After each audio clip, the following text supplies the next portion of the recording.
Hello everyone, I welcome you all to Divine Learning classes. Today we are going to discuss the question of exercise 3E. This is your last exercise of chapter 3. In previous lecture we covered all the exercises of this chapter. If you have not seen it, then go to the playlist and check it. So let's start the session. सबसे पहले हम properties of division को समझेंगे। यहाँ पे first में क्या है, अगर ए और बी आपके दो नॉन ज़ीरो होल नंबर हो तो ए और बी में अगर डिवाइड करना हो, ए से ए में अगर बी से डिवाइड करना हो तो वो ज़रूरी नहीं है कि हमेशा क्या हो जाए, वो आपका होल नंबर ही हो जाए। वो होल नंबर हो भी सकता है और नहीं भी हो सकता है। फॉर एग्ज़ाम्पल ए की जगह पे हमने 4 ले लिया और बी के जगह पे 2 ले लिया, तो 4 में अगर 2 से डिवाइड करेंगे तो क्या मिलेगा, 2 मिलेगा। 2 क्या हो जाएगा, आपका होल नंबर हो जाएगा, ठीक है। बट अगर यही हमने ए की जगह पे 3 ले लिया और बी की जगह पे 2 ले लिया, तो यहाँ पे आप डिवाइड करोगे अगर, तो आपका ये डेसिमल में वैल्यू आ जाएगा 1.5, और ये क्या है, आपका एक होल नंबर नहीं है, ये आपका होल नंबर नहीं है, ठीक है। तो ये वाली प्रॉपर्टी यही है कि अगर ए और बी में डिवाइड करना हो, ए में बी से डिवाइड करना हो, तो ज़रूरी नहीं है कि हमेशा वो एक होल नंबर ही हो जाए, ठीक है। नेक्स्ट में है सेकंड में डिवीज़न बाय ज़ीरो, ठीक है। अगर किसी होल नंबर ए में आप ज़ीरो से डिवाइड करते हो तो वो मीनिंगलेस हो जाता है, मीन्स वहाँ पे उसकी कोई मीनिंग नहीं होती है, वो अनडिफाइंड हो जाएगा, ठीक है। तो ए की जगह पे आप कुछ भी यहाँ पे रख सकते हो, 1 हो, 2 हो, या जितनी बड़ी वैल्यू भी आ सकती है। अगर इसे ज़ीरो से डिवाइड करते हो तो क्या हो जाएगा, ये मीनिंगलेस हो जाएगा, कोई यहाँ पे कोई वैल्यू नहीं बनेगी, ठीक है। अब जस्ट इसका अपोजिट यहाँ पे होता है कि अगर इसी ज़ीरो में अगर होल नंबर से डिवाइड किया जाए, ज़ीरो में अगर होल नंबर से डिवाइड किया जाए, होल नंबर आपको ध्यान रखना, ये होल नंबर ज़ीरो नहीं होना चाहिए, ठीक है। ज़ीरो को छोड़ के नॉन ज़ीरो आपको लेना है, non zero whole number means आप 1 से ले सकते हो, 1 2 3 ये सब ले सकते हो। तो अगर ज़ीरो में किसी नॉन ज़ीरो होल नंबर से डिवाइड किया जाता है तब आपका वहाँ पे ज़ीरो आता है, तब क्या आ जाता है, ज़ीरो आ जाता है, ठीक है। तो इन दोनों में इतना ही था। अब हम एक्सरसाइज पे चलते हैं, वहाँ क्वेश्चन सॉल्व करेंगे। एक्सरसाइज 3 फर्स्ट में है, आपको यहाँ पे डिवाइड करना है, डिवाइड करके आपको कॉरेस्पॉन्डिंग मल्टीप्लिकेशन में आपको चेक करना है, मीन्स पहले आप इसमें से इसे डिवाइड करोगे, डिवाइड करने पर जो आपका आ जाता है क्वोशेंट में, अब क्वोशेंट को ही आप क्या करोगे, डिवाइज़र से मल्टीप्लाई कर दोगे। डिवाइज़र से मल्टीप्लाई करके चेक करो कि आपका वो डिविडेंड आता है कि नहीं, डिविडेंड आ रहा है कि नहीं। तो पहले आप ये समझ लो कि क्वोशेंट क्या है, डिवाइज़र क्या है, डिविडेंड क्या है, ठीक है। ध्यान से समझना, जैसे इस तरह से हम डिवाइड करते हैं, यहाँ पे जो नंबर आता है ये आपका डिवाइज़र होता है, ठीक है, ये डिवाइज़र होता है। ये बीच में जो नंबर आएगा, ये वाला यहाँ पे जो भी नंबर आएगा वो आपका क्या होता है, डिविडेंड होता है, डिविडेंड होता है, ठीक है। और यहाँ पे जो आता है वो क्या होता है, कोशिएंट होता है, ठीक है। और लास्ट यहाँ पे जो आपका बचता है, जो भी बच रहा हो लास्ट में डिवाइड करने पर, चाहे वो ज़ीरो हो या फिर कोई नंबर हो, तो वो क्या होता है, रिमाइंडर होता है, ठीक है। इतना समझ गए हैं। तो इस वाले में आपको यही करना है कि पहले आप इसे डिवाइड कर लेंगे, ठीक है। 16 से डिवाइड करेंगे इस नंबर में, डिवाइड करने पर आपका जो आ जाएगा क्वोशेंट, वो आपको पता ही चल जाएगा क्वोशेंट क्या आया है। तो आप चेक कैसे करोगे इसका, डिवाइज़र जो है, डिवाइज़र क्या है इसमें, 16 है, और डिविडेंड क्या है, 1936 है। तो आप डिवाइज़र मीन्स 16, यहाँ पे 16 है, तो 16 में आप जो क्वोशेंट आएगा उसे मल्टीप्लाई करना, डिवाइज़र को क्वोशेंट से मल्टीप्लाई करना है आपको, ठीक है। तो इसे जब मल्टीप्लाई करोगे तो आपका डिविडेंड आना चाहिए, ठीक है। ये आपको ध्यान रखना है। मैं आपको एक फार्मूला लिख रही हूँ, यहाँ आपको ध्यान रखना होगा, ये वाला आपको ध्यान रखना है। Dividend is equal to divisor multiply quotient, और लास्ट में प्लस आपको क्या करना होता है, रिमाइंडर। रिमाइंडर अगर वहाँ पे ज़ीरो है तो आप ज़ीरो कर लेंगे, और अगर ज़ीरो नहीं आता, जो भी आता है वो आप उसमें ऐड कर लेंगे, तो वो क्या बन जाएगा, जो भी आएगा वो डिविडेंड हो जाएगा। तो आपको वैसे ही चेक करना होगा, डिवाइज़र में क्वोशेंट से मल्टीप्लाई करेंगे और उसके बाद रिमाइंडर जो आपका लास्ट में जो बचेगा उसे आप ऐड कर लीजिएगा, तो आपका डिविडेंड आ जाएगा, ठीक है, तो ऐसे ही आपको सॉल्व करना है फर्स्ट वाला। ठीक है, सेकंड में क्या करना है, आपको क्वोशंट और रिमाइंडर बताना है। तो मैंने अभी आपको बताया था क्वोशंट क्या होता है, यहाँ पे जो आता है ये क्वोशंट होता है और नीचे जो आपका बचता है ये आपका रिमाइंडर होता है। तो ये वाला आप डिवाइड करके लिख लेना। नेक्स्ट में है फाइंड द वैल्यू ऑफ, यहाँ पे आपको वैल्यू निकालनी है। ठीक है, 1 से अगर इसमें डिवाइड करोगे तो क्या आ जाएगा, किसी भी नंबर में अगर 1 से डिवाइड करते हैं तो ये नंबर खुद ही आ जाता है, ये आपको पता होगा।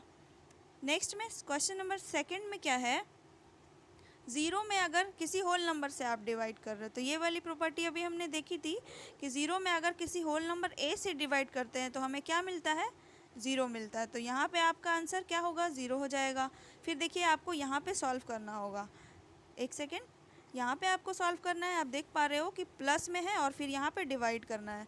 तो पहले आपको बोर्ड मास वाला रूल ध्यान में होगा, तो पहले आप डिवाइड कर लेना, 10 से आप इसमें डिवाइड करोगे, डिवाइड करने के बाद आपको ऐड करना है। ठीक है, आपने पढ़ा था ना कि बोर्ड मास में क्या होता है, पहले ब्रैकेट होता है बी फॉर ब्रैकेट, और उसके बाद एक सेकेंड, ओ से होता है आपका ऑफ मीन्स दोनों का प्रोडक्ट, डी से होता है आपका डिवीज़न, एम से होता है मल्टीप्लिकेशन, ए से होता है एडिशन, लास्ट आपका होता है सब्ट्रैक्शन। ठीक है, तो ये ध्यान में रखना है, यही बोर्ड मास वाला रूल है, पहले ब्रैकेट, फिर ऑफ, फिर division, multiplication, addition on the last subtraction. ठीक है, तो आपको वही फॉलो करना है। यहाँ पे पहले डिवाइड करेंगे फिर ऐड करेंगे। यहाँ भी आपको दिख रहा होगा, पहले ये ब्रैकेट वाला सॉल्व हो जाएगा, मतलब 625 में 25 से डिवाइड करेंगे, पहले जो आएगा इस नंबर में सब्ट्रैक्ट कर लेना है।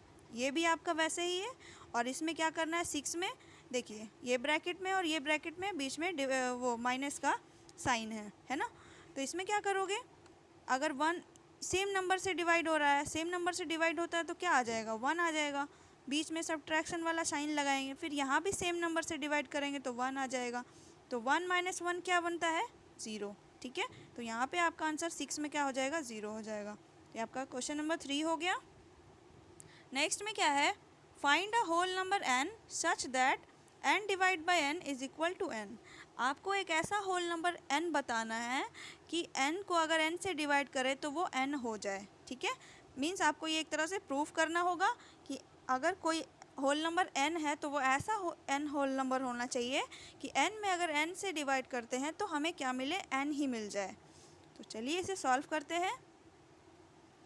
आपका ये गिवन है n डिवाइड बाय n, ये आपका दिया हुआ है, क्वेश्चन नंबर 4 सॉल्व कर रहे हैं। तो आप इसे इस तरह से भी लिख सकते हो ना कि n by n is equal to n। एक सेकेंड,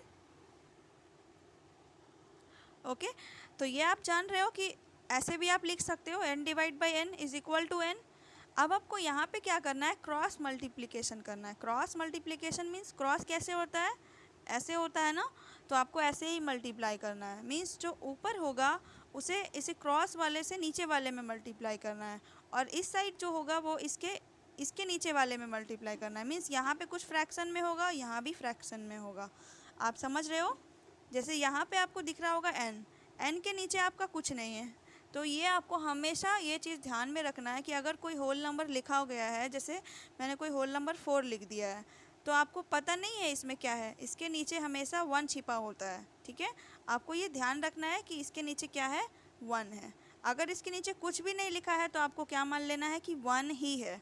ठीक है, जैसे अगर कोई भी बड़ा नंबर ले लो, जैसे मैंने ले लिया 25, तो 25 है तो ये तो ऊपर हो गया, ये न्यूमरेटर है, तो इसके नीचे क्या होगा, तो ध्यान रखना है कि इसके नीचे हमेशा 1 छिपा हुआ रहता है। 1 हम लिखते नहीं है और 1 दिखता भी नहीं है, लेकिन होता क्या है, 1 होता है।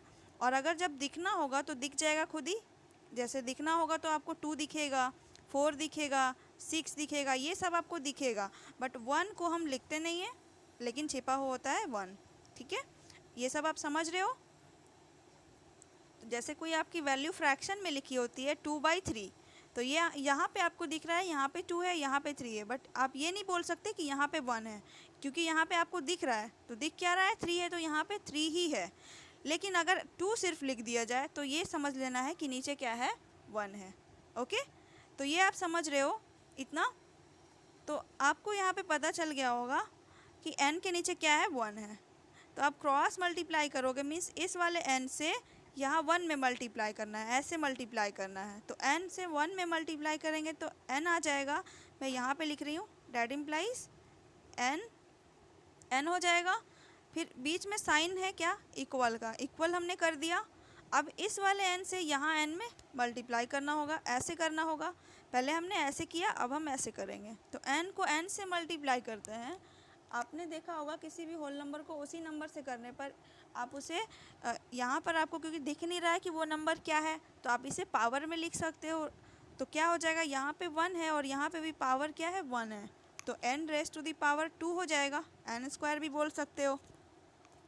ये तो आपने समझ लिया।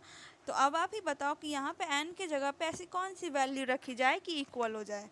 तो आप n की जगह पे सबसे छोटा होल नंबर 0 को छोड़ करके आप 1 रख सकते हो। 1 यहाँ रखोगे और 1 यहाँ रखोगे तो 1 का स्क्वायर भी क्या बन जाएगा, 1 आ जाएगा। तो ये दोनों क्या हो गए, इक्वल हो गए ना। तो आपको समझ आ गया होगा कि ये n की जगह पे क्या होना चाहिए, n होना चाहिए। तो आप ये लिख लेना, so the whole number must be 1।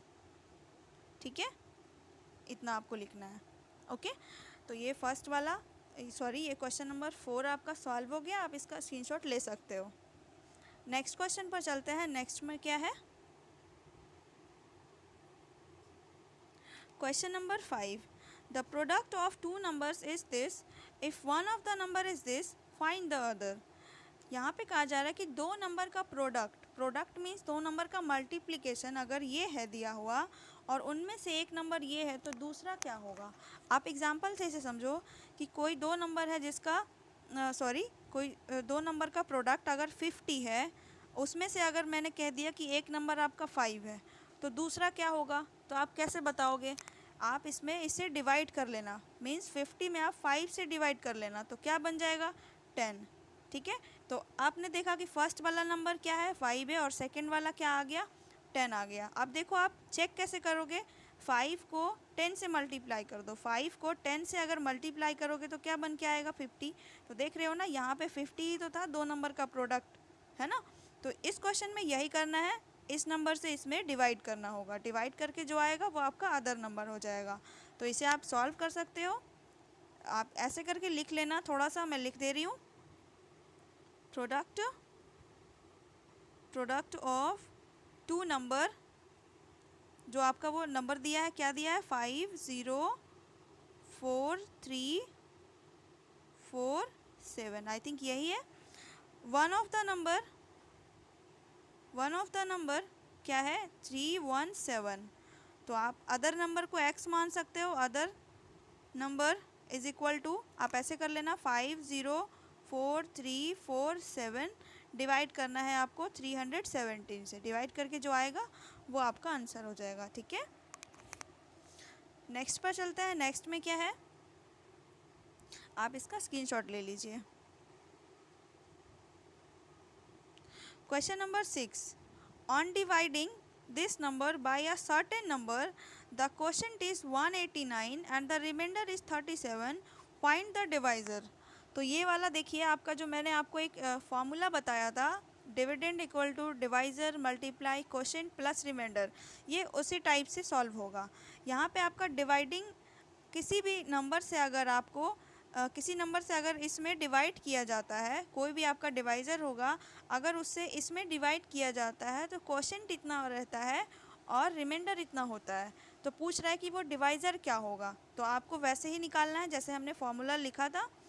चलिए सॉल्व करते हैं क्वेश्चन इसका।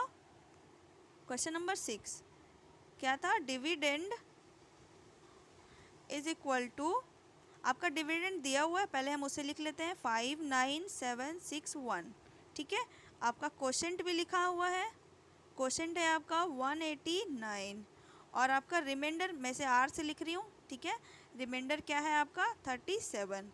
तो आपका वो फॉर्मूला क्या था, dividend is equal to divisor multiply quotient plus remainder. ठीक है, मैं शॉर्ट में लिख रही हूँ, ध्यान से समझना, क्वोशेंट है और ये रिमाइंडर है। तो आपका डिविडेंड यहाँ पे दिया है कितना है, 59761। Okay, is equal to divisor तो आपको बताना ही है, तो आप डिवाइज़र ऐसे करके लिख लीजिए, ये आपको बताना ही है, आपको फाइंड करना था। मल्टीप्लाई क्वोशेंट कितना है 189 और प्लस रिमाइंडर कितना है तो 37। अब देखिए आप क्या कीजिएगा, अब आपको यहाँ पे ये नहीं करना है कि आप इसे ऐड कर लोगे, यहाँ पे आप ऐड बिल्कुल नहीं कर सकते हो। पहले आपका ये 37 इधर आ जाएगा, इस तरफ इक्वल के मतलब लेफ़्ट साइड आएगा और इस नंबर में सब्ट्रैक्ट हो जाएगा। मींस इस वाले नंबर में आपको 37 सब्ट्रैक्ट करना होगा। तो 37 सब्ट्रैक्ट करोगे तो आपका आ जाएगा, एक सेकेंड,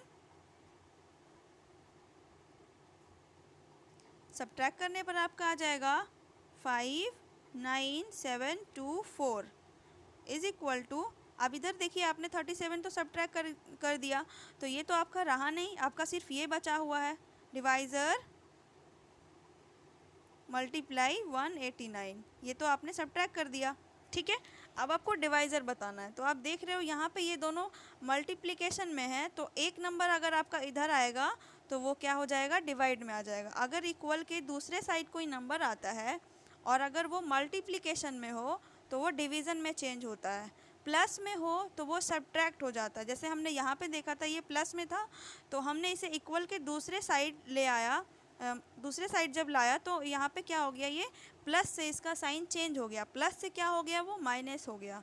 अब देखिए इसमें क्या है, यहाँ पे ये मल्टीप्लिकेशन में है, अगर हम इसे इक्वल के दूसरे साइड लाएंगे तो ये क्या हो जाएगा, डिवाइड में हो जाएगा चेंज। तो ये डिवाइड हो जाएगा, मीन्स इस नंबर में आपको 189 से डिवाइड करना होगा।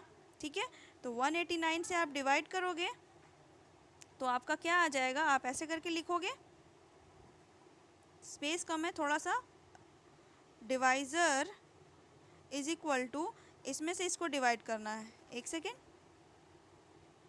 59724 divide by 189 is equal to, अब जो डिवाइड करके आएगा वो आप खुद से लिख लेना। ठीक है, आई थिंक 316 आएगा। ठीक है, आप डिवाइड इसे करिएगा बाय द प्रोसेस। तो आपका ये क्वेश्चन नंबर 6 हो गया। नेक्स्ट पे चलते हैं, आप इसका स्क्रीनशॉट ले सकते हो। ओके,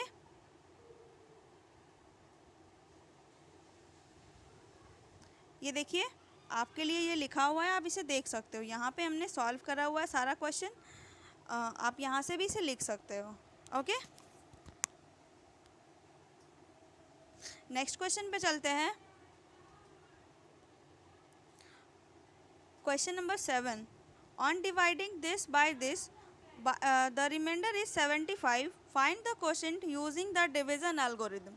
ये डिवीज़न एल्गोरिदम कौन सा है, यही हमने जो भी देखा था, डिविडेंड और डिवाइज़र करके। अभी मैंने आपको एक क्वेश्चन पूरी तरह से सॉल्व करके बताया है और उसका सॉल्यूशन भी यहाँ पे मैंने दे रखा है, तो आप इसे देखकर यहाँ से लिख सकते हो, वहाँ से भी आपको समझा दिया गया था। ठीक है, तो 7 का आपका सेम वैसे ही है, आप इसे सॉल्व कर लेना खुद से। यहाँ पे आपको क्या निकालना है, आपको क्वोशेंट बताना है, तो 7 का आप खुद से सॉल्व करोगे। क्वेश्चन नंबर 8 में क्या है, what least number must be subtracted from this to get a number exactly divisible by 87। इस नंबर में आप ऐसा कौन सा नंबर सब्ट्रैक्ट करोगे या कौन सा नंबर आपको सब्ट्रैक्ट करना चाहिए कि वो 87 से एग्जैक्टली डिविजिबल हो जाए, 87 से एग्जैक्टली डिविजिबल हो जाए। तो इसमें आपको क्या करना होगा, इस नंबर से पहले आप इसमें डिवाइड करोगे, मतलब 87 से आप इसमें डिवाइड करोगे, डिवाइड करके आपका कुछ रिमाइंडर आ जाएगा, क्योंकि ये तो पूरा डिवाइड होगा नहीं, तो रिमाइंडर जो आएगा उस रिमाइंडर को ही आपको सब्ट्रैक्ट करना है। यहाँ पे सब्ट्रैक्ट है ना, तो आपको रिमाइंडर ही सब्ट्रैक्ट कर देना है इस नंबर में, ये वाला नंबर जो है इसमें आपको रिमाइंडर सब्ट्रैक्ट करना होगा, तो आंसर आ जाएगा। सेम आपका इसमें क्या है, ऐड करना है, यहाँ भी आपको वही करना होगा। आपका एक क्वेश्चन मैं 8 सॉल्व कर रही हूँ, 9 आपका सेम वैसे ही है। लास्ट में क्या करना होगा, लास्ट में सिर्फ आपको यहाँ सब्ट्रैक्ट करना था, यहाँ पे आपको ऐड करना होगा, रिमाइंडर को ऐड कर देना है। ठीक है, तो ये वाला चलिए क्वेश्चन नंबर 8 समझते हैं। डिवाइड करना था इसमें 87 से, यहाँ देखिए डिवाइड करके हमने रिमाइंडर कितना ले आया है 27। So 29 must be subtracted from this to get a number exactly divisible by 87। मतलब 29 को इसमें सब्ट्रैक्ट करने पर ही हमारा वो एग्जैक्टली नंबर आ जाएगा जो 87 से डिवाइड हो जाए। दैट इज़ यहाँ पे हमने देखिए सब्ट्रैक्ट किया है, मीन्स आपका ये जो नंबर था डिविडेंड था उसमें हमने रिमाइंडर को सब्ट्रैक्ट किया है। ठीक है, सब्ट्रैक्ट करने पर आपका जो आ गया इज एग्जैक्टली डिविजिबल बाय 87। अब आपको देखिए 9 में क्या करना है, क्वेश्चन नंबर 9 में आपको बस वही करना है, जो रिमाइंडर आएगा आपका उसे आपको यहाँ पे ऐड कर देना है। यहाँ पे हमने सब्ट्रैक्ट करना था और नेक्स्ट वाले में क्या करना है, ऐड करना है। आप ऐड कर लीजिएगा, आपका वही आंसर आ जाएगा। ठीक है, ओके, नेक्स्ट क्वेश्चन पे मूव करते हैं। Question number 10, find the least 4 digit number divisible by 16। आपको लार्जेस्ट है ये, find the largest 4 digit number. आपको लार्जेस्ट 4 डिजिट नंबर बताना है जो 16 से एग्जैक्टली डिविजिबल हो जाए, 16 से एग्जैक्टली डिविजिबल हो जाए। तो ये वाला देखिए, ये भी आपका वैसे ही सॉल्व होगा। लार्जेस्ट 4 डिजिट नंबर आपका क्या होता है, लार्जेस्ट 4 डिजिट नंबर आपका ये होता है, इसमें आप 16 से डिवाइड करोगे, डिवाइड करने पर जो रिमाइंडर आएगा, जो आपका रिमाइंडर आएगा वो इसमें आप सब्ट्रैक्ट कर लेना। ठीक है, तो इसका क्वेश्चन एक सॉल्व कर दे रही हूँ मैं, ध्यान से देखिएगा। The largest 4 digit number is this, dividend आपका यही बन गया, डिवाइजर आपका दिया हुआ था 16, आपके क्वेश्चन में 16 दिया है, 16 से हमने डिवाइड किया, देखिए रिमाइंडर क्या आ गया, 15 आ गया। ठीक है, तो रिमाइंडर आपका 15 आ गया। So the largest 4 digit number which is exactly divisible by 16, largest 4 digit number जो एग्जैक्टली 16 से डिवाइड होगा वो क्या होगा, इसमें आपको 15 सब्ट्रैक्ट करना होगा। 15 क्या है आपका, रिमाइंडर। अभी आपको बताया था ये डिविडेंड में आपको क्या करना होगा, सब्ट्रैक्ट करना होगा रिमाइंडर। देखिए ये वाला आपका आंसर हो जाएगा। ओके, आप इतना समझ गए, आप इसका स्क्रीनशॉट ले लीजिए। ओके, नेक्स्ट क्वेश्चन पे मूव करते हैं। Question number 11, divide the largest 5 digit number by 653, check your answer by the division algorithm. आपको लार्जेस्ट 5 डिजिट नंबर में 653 से डिवाइड करना है और उसके बाद डिवीजन एल्गोरिथम से चेक करना है। ठीक है, तो इसे कैसे सॉल्व करेंगे, लार्जेस्ट 5 डिजिट नंबर क्या हो जाएगा, ये हो जाएगा 653 आपका डिवाइज़र था, ये आपका गिवन है, इससे आपने इसमें डिवाइड किया, डिवाइड करके आपका देखिए ये क्या हो गया, क्वोशिएंट हो गया, ये क्या हो गया, रिमाइंडर हो गया। ये वाला आपका क्या है, क्वोशिएंट है, और ये वाला क्या है आपका, रिमाइंडर है ना। यहाँ देखिए हमने लिखा है डिविडेंड आपका क्या है, ये बीच वाला डिविडेंड, डिवाइज़र क्या है 653 है ना, क्वोशिएंट क्या है 153 और रिमाइंडर क्या है 90। तो चेक करना है, चेक कैसे करोगे, आपको बताया था मैंने, divisor multiply quotient plus remainder. तो ये आप लिखोगे तो देखो आपका 99 यही आ जाएगा जो आपका वो डिविडेंड था। तो यही हमने क्या था प्रूफ करना, यही हमने चेक करना था। तो आपका डिविडेंड क्या आ गया, ये आ गया जो कि इक्वल हो गया। ठीक है, तो आप इसका स्क्रीनशॉट ले लीजिए। आपका 11th कंप्लीट हो गया, question number 11। Okay, next question पे मूव करते हैं। Question number 12, find the list 6 digit number exactly divisible by 83। आपको लिस्ट 6 डिजिट नंबर में, लिस्ट मतलब क्या होता है, स्मॉलेस्ट 6 डिजिट नंबर लिखना है जो एग्जैक्टली 83 से डिविजिबल हो जाए। ठीक है, तो इसे कैसे सॉल्व करेंगे, वैसे ही सॉल्व करेंगे जैसे हमने क्वेश्चन नंबर 10 को सॉल्व किया था, वैसे ही सॉल्व करेंगे। ठीक है, जैसे हमने लास्ट में क्या किया था, रिमाइंडर को सब्ट्रैक्ट किया था ना, वैसे ही। ओके, ये देखिए लिस्ट 6 डिजिट नंबर क्या हो जाएगा आपका, ये हो जाएगा। ठीक है, 83 आपका गिवन था डिवाइज़र, आपने इसे यहाँ पे लिखा है और उसके बाद इसे डिवाइड करके देखिए आपका क्वोशिएंट है और ये वाला आपका रिमाइंडर है। तो आपको क्या मैंने कहा था, रिमाइंडर ही सब्ट्रैक्ट करना होगा, आपको ये डिविडेंड में रिमाइंडर सब्ट्रैक्ट करना था। तो सब्ट्रैक्ट करने पर आपका ये आ गया, इज़ एग्जैक्टली डिविजिबल बाय 83। आपका क्वेश्चन नंबर 10 सेम ऐसे ही क्वेश्चन था, उसमें आपको लार्जेस्ट बताना था और इसमें आपको लीस्ट बताना है। ठीक है, तो लीस्ट में आपको कुछ नहीं था, यहाँ पे सिर्फ चेंजेस है और उसमें लार्जेस्ट वाला में चेंज है। ओके, आप इसका स्क्रीनशॉट ले लीजिए। नेक्स्ट क्वेश्चन पे मूव करते हैं। Question number 13, 1 dozen bananas cost ₹29, how many dozen can be purchased for rupees this. यहाँ पे कह रहा है कि 1 डजन मतलब 1 डजन बनाना का कॉस्ट है 29। 1 डजन आप समझ रहे हो, 1 डजन मतलब 12, ठीक है। लेकिन यहाँ पे 12 से कोई मीनिंग नहीं है, सिर्फ आप समझना कि 1 डजन है। 1 डजन बनाना का कॉस्ट आपका 29 रुपीज़ है। तो पूछ रहा है कि इतने रुपीज़ में कितने डजन बनाना चाहेंगे, ठीक है, कितने डजन आ जाएंगे। तो इतने रुपीज़ में आपके कितने डजन आ जाएंगे, तो इसमें क्या करना होगा आपको, इसमें आपको सिंपली इस नंबर में इससे डिवाइड करना है, ठीक है। चलिए इसे लिखते हैं, कैसे वो समझते हैं। Cost of 1 dozen bananas is ₹29, so the number of dozen purchased for ₹1392। तो 1392 में आपको इस नंबर से डिवाइड करना था, ये आप खुद से सॉल्व करके लिखिएगा, ठीक है। डिवाइड आपको खुद से करना होगा, ओके। नेक्स्ट क्वेश्चन पे चलते हैं। आई होप आपने इसे समझा होगा अच्छे से, ओके।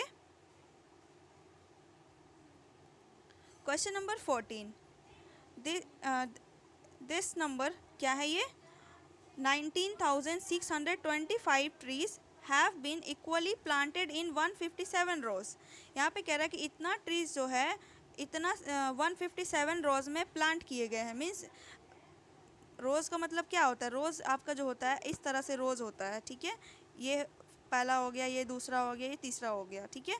तो इतना ट्रीज जो है हर एक रोज़ में, मतलब हर एक रोज़ में कितने, यहाँ पे क्वेश्चन में पूछा जा रहा है कि हर एक रोज़ में कितने ट्रीज होंगे, ठीक है, हर एक रोज़ में कितने ट्रीज होंगे। ध्यान से समझना कि इतने ट्रीज़ हैं, आपको उसे लगाना है, ठीक है, इतने ट्रीज़ है और उसे 157 रोज़ में लगाना है। तो 157 रोज़ में आपको बताना है कि हर एक रोज़ में कितने ट्रीज़ होंगे, हर एक रोज़ में कितने ट्रीज़ होंगे, ये आपको बताना है, ठीक है। तो चलिए इसका सॉल्यूशन देखते हैं। ये है ट्रीज प्लांटेड इन 157 रोज, 157 रोज में इतने हैं, ठीक है। तो ट्रीज प्लांटेड इन 1 रोज मतलब हर एक रोज में कितने कितने ट्री होंगे, ठीक है। ये टोटल नंबर ऑफ ट्रीज है और कितने वो रोज होंगे वो आपको बताना है, मतलब एक रोज में कितने ट्री होंगे वो बताना है। सॉरी, 157 रोज आपका दिया हुआ है, एक रोज में कितने ट्री होंगे, ठीक है। तो इसमें आपको डिवाइड करना था 157 से, ये आप खुद से कर लीजिएगा डिवाइड, वो आपका आंसर हो जाएगा, ओके। नेक्स्ट क्वेश्चन पे मूव करते हैं।